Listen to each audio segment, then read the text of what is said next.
MLA అయిపోరు, పాపం వాళ్ళకి తెలియదు అనుకుంటారు. అదేవిధంగా మన గర్జనాన్ని పిలవగానే ఓట్లేసారు.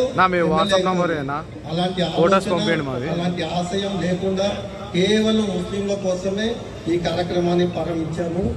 రెండవది, ఆంధ్రప్రదేశ్ మొత్తం కాకుండా ఇండియా మొత్తం ప్రతి ఒక్క రాష్ట్రంలో నా వ్యాపార నిమిత్తం తిరుగుతూ ఉంటాను.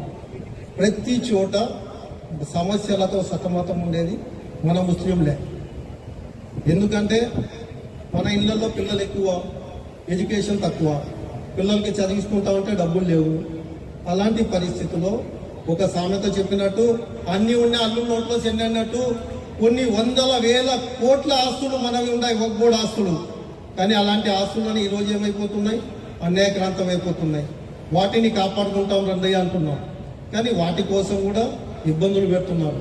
కానీ అన్నిటికీ ఓకే అని ఈ రోజు ఇంతమంది చూస్తుంటే చాలా ऐसा हर एक इंसान भी जो कमाई कमाते हैं ना, बिल्डिंग तुम्हारे दूसरे राज्य के नागरिक खर्चा करती हैं, वो खर्चे से भी ऐसे कौम के लिए खर्चा करने वाला सही गर्जना ये है।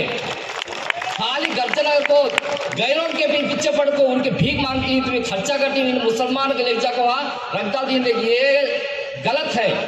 मैं सही दिल से बोलता हूँ, जो लोग यहाँ आएंगे ये सही दिल से इस वाले सब कुछ शुक्रिया अदा कर रहा हूँ मैं। आइंदे को ये कर्नूल डिस्ट्रिक्ट में मेरे 7 गाँव है, मेरे मुसलमान भाई मेरे खास गाँव, ये 7 गाँव से आइंदे को जब तुम्हें बुलाते इस आवाज पर मैं इंशाल्लाह सबको लेकर तैयार हूँ मैं। आप सब तैयार हैं क्या?